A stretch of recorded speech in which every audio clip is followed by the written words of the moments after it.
Welcome to From the Mind of Christine McConnell. Today's episode should be really exciting because we are going to be taking that wallpaper pattern that I did inside the computer a few months back, transferring it onto the walls with stencils. Now, the way that I created this was I pulled a bookcase away from this wall, discovered just basically a small fragment of this original 1800s paper, and let's start the episode by showing how I got that off the wall and in the computer. I had covered this process in a past episode, but just as a little bit of a refresher, I had this little fragment of paper, it wasn't very much, of the pattern, and I could not remove it without destroying it from the wall. So I decided to tape trace paper directly over it, mark out everything that I could, and from there I was going to scan it into the computer.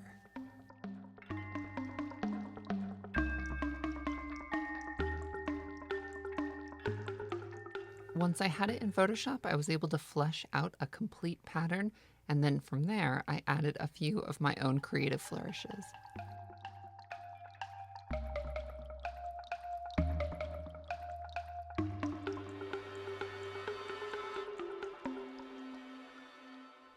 Now let's talk for a moment about what a Cameo Pro is.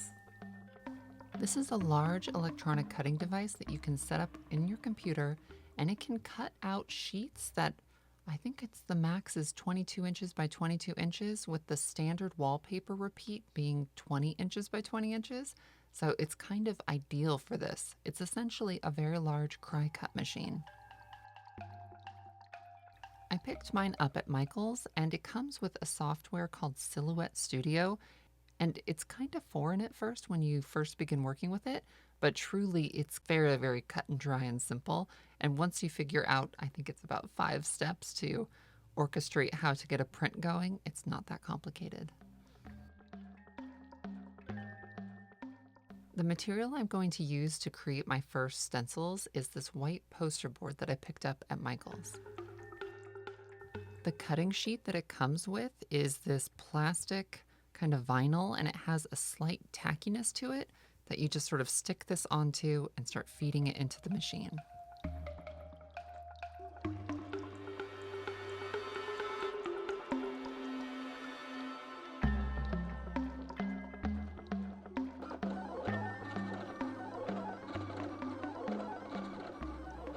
So, if I'm being totally honest with you, there is quite a bit of a learning curve with, figuring this whole thing out and sort of troubleshooting any little issues that come up. But once you do that, it is really pretty user-friendly and amazing. So I'll definitely be able to use this on a ton of projects in the future. And when I say learning curve, what I'm talking about is if the sheet, the tack sheet that feeds into the machine is too sticky and you use a paper that adheres too well, it's just going to make pulling this off a nightmare, and I'm not above a good temper tantrum. Once I had calmed down and I figured out the right conditions to get a really good cut, it was time to start with the base stencil. From there, I needed to figure out the order that I was going to be applying this to the wall, and then start with the very first one, making sure everything was perfectly level. And then really, honestly, that very first stencil is the trickiest, after which it's a little bit like a puzzle and everything starts to connect.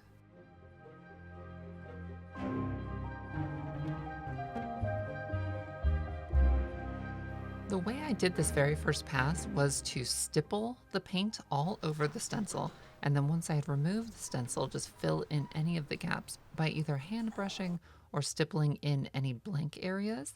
Now, later I really did discover that rolling paint is the way to do this, and this just took forever.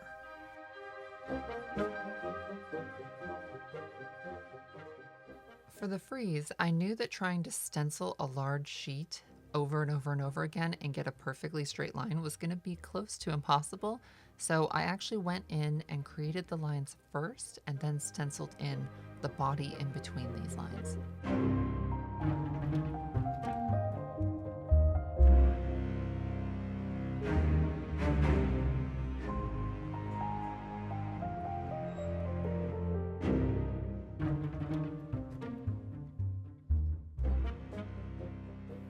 Going about it this way by creating the lines first and then just filling in the center with the owl and the vines turned out to be a really, really great technique just because this part really just went very smoothly.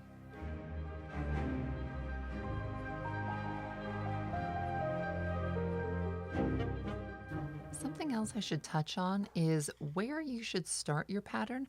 When you first walk into this room, the first thing you see is the mantle.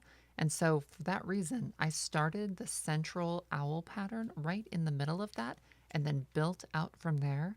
And that's really something you want to keep in mind when you do something like this is start from a place that's an eye-catching area and then go outward from that spot.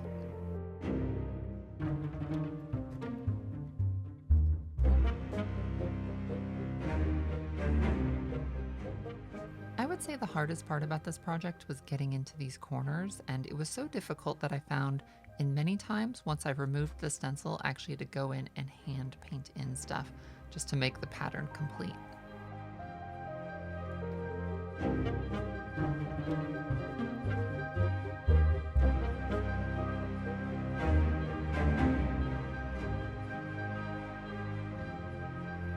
Okay, so I can laugh about this now, but I didn't think it was funny at the time.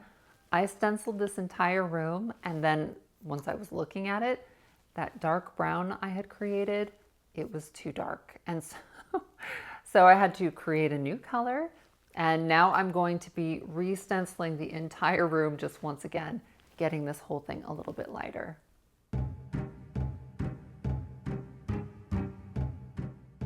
For this part, I decided that working in smaller sections was going to go a little bit faster, and so I broke that base vine pattern down into pieces and then just created much smaller stencils to work with.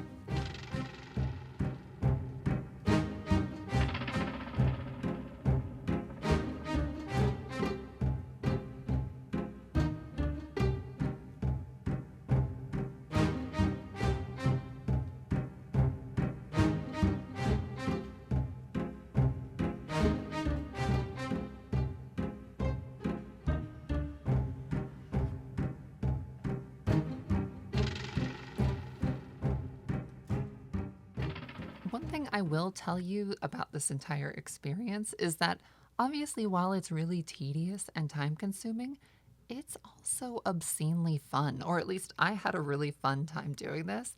I was kind of blasting music and really just making the most of it and enjoying myself. And because of that, my memory of this whole process is very happy and pleasant.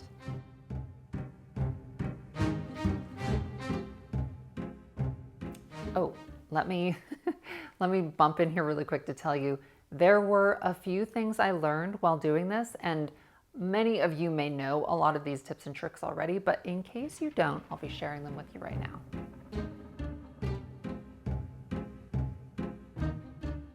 My mom had actually had a good amount of experience with stenciling, and so she gave me some pointers, and one of the best ones she told me was to always work with a really dry brush, meaning you don't want there to be much paint on your roller as you work, because obviously the more paint that is soaked into this thing, the more likely it is to sort of squish out and distort your stencil. So just something to keep in mind is you want a dry roller or brush. Werewolf has kind of become my little buddy, and she just absolutely loves being places she probably shouldn't be, and so she was a constant companion during this process.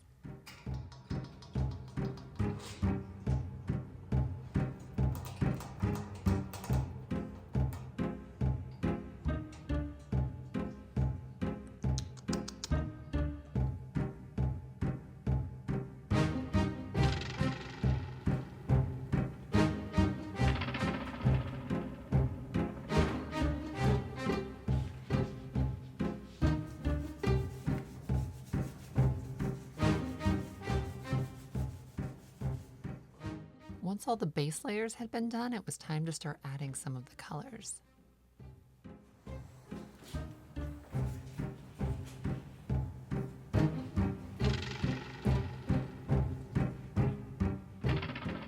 Another tip I can give you is don't worry about doing this all in one pass. If you apply too much pressure, it's definitely going to sort of force the paint under the stencil.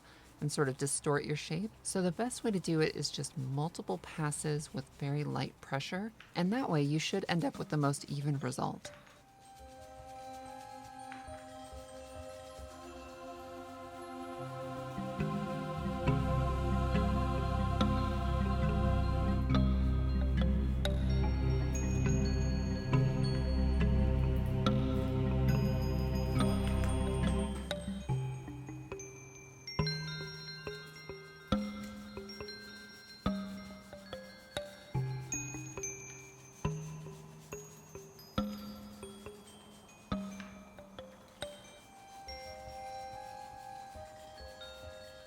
Now, once the stencil details start getting really tiny and defined, it was time to switch to a clear stencil material. I'll leave a link to what this is in the description, but basically there's a couple of reasons for this.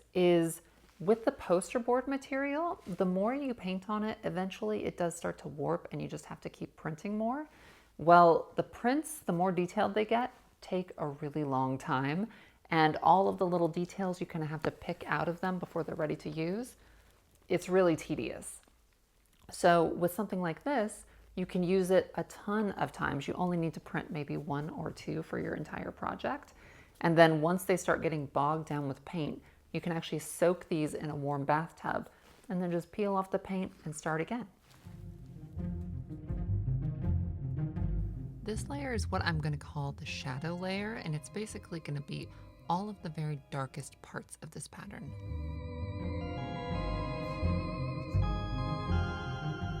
At this point, I started using a smaller, more precise roller, and this way I had just a little bit more control because at this stage, you really want to be as careful as possible. What I really loved about doing this pass is you really kind of started to see these characters begin to come to life.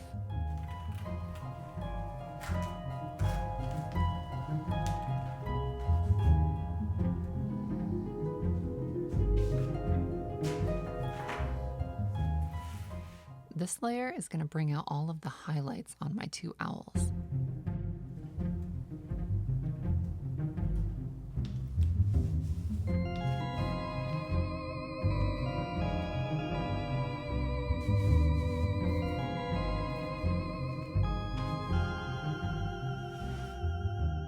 This layer is going to be the lightest layer, and they are little white flowers.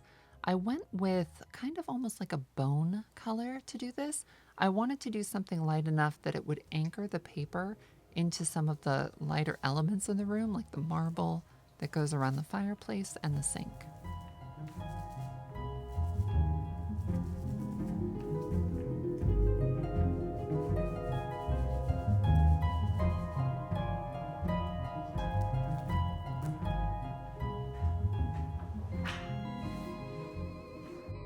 If any of the layers were the most important, this was by far the most important to have a dry brush, because anything even slightly too wet was just going to smear these flowers all over the place.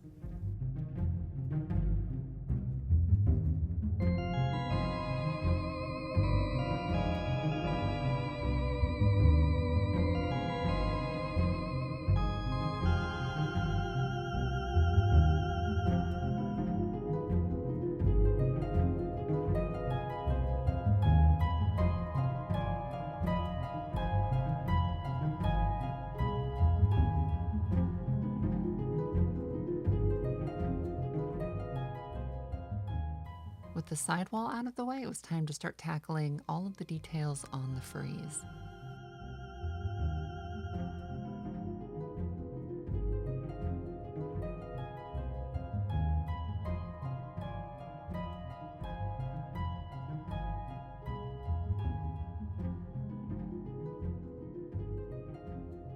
Throughout this process, I kept finding myself referring to what I was doing as wallpaper. And I would be talking to somebody and it'd be like, oh, I'm painting wallpaper. And I had to keep reminding myself, like, this isn't actually wallpaper. This is like obviously a big stenciling process, but it even tricked me and I was the one doing it.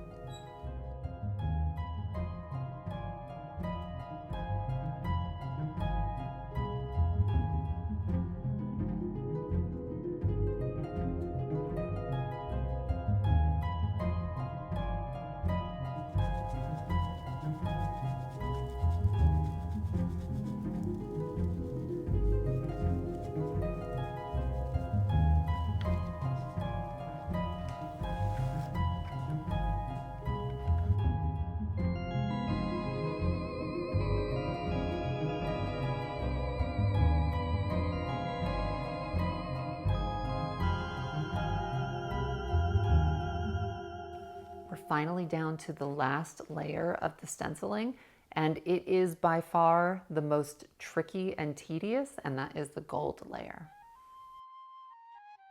The gold paint I ended up using is actually kind of an interesting story because I found this at Home Depot and I had to actually have them custom tint it to an almost copper color because for some reason that was the color that read the best on the walls. Now, to water this down to the point that I could actually use it in an airbrush, I needed to add a good amount of airbrush reducer to it, mix it up, and it came out perfectly. These were the stencils that I needed to use to do this gold outline, and because there was so much to cover, again, I had all of these broken up into their own individual. I think each one got broken down into 4 pieces, at which point I marked them, taped them off, and then just used them one by one.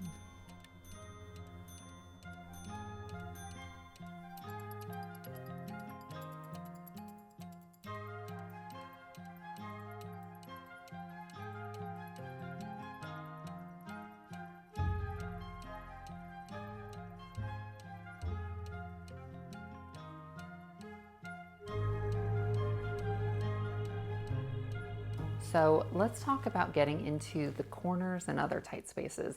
You really want to use your stencils as much as you can on the flat areas first. Go over the entire space or room with that first. And then once you've done all of that, then you can start bending the stencils into those corners and start even like cutting them up to get into really tight spaces, because by then you'll have already used them for everything you need and now they're kind of sacrificial.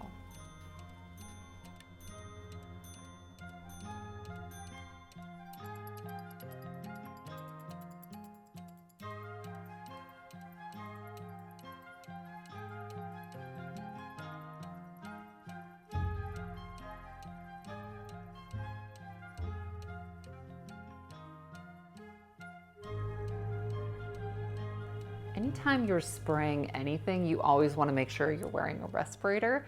And while I have never found a respirator that was perfectly comfortable and you could just wear indefinitely, this is sort of the best I have discovered. I found it on Amazon. And it's, like I said, it's the best of the worst. But I will tell you, it doesn't gouge into like your nose bridge area, which is just awful when they do that. So if you are looking for a pretty good one, this is what I found. Whenever you're stenciling such a large amount of space, there's gonna be some things that don't line up exactly perfectly. And for that reason, I stenciled on the vines separately. And then I went in and created individual stencils for the rats and the owls so that they would all kind of look as crisp and clean as I could get them.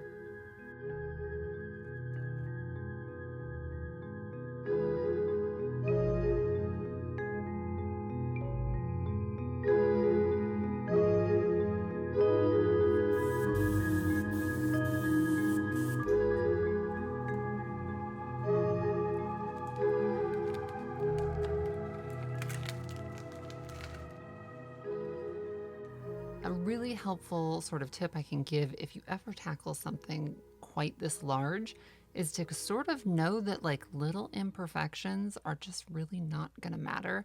If you try to achieve complete and total perfection on a canvas this large, you're just going to lose your mind. So if you actually went around the room and started paying attention, you would see some sort of oddities here and there, but overall, the grand effect is achieved, and that's ultimately what I'm going for.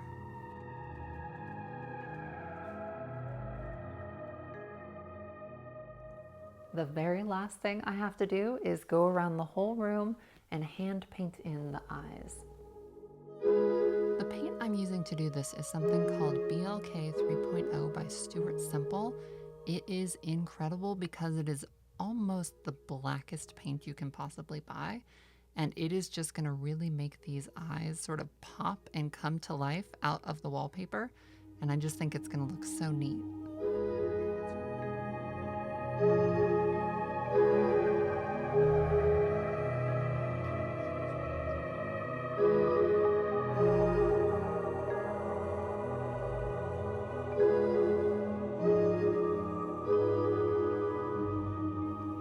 paint had completely dried, and here you can see just how matte black it is.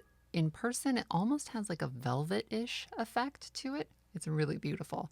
Anyhow, now I'm going in with that bone color and just adding little highlights to all of the eyes.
Right, it's all finished, and I just think it looks so beautiful, even if this method was incredibly impractical. So I appreciate your patience with this. I would say there's maybe just about 2 weeks left before the final big reveal episode comes out. So I cannot wait to share that with you. And even once that episode comes out, there are several things going on in the room that are going to be their own episodes in the future. So until then, take care of yourselves, and I'll see you again very soon.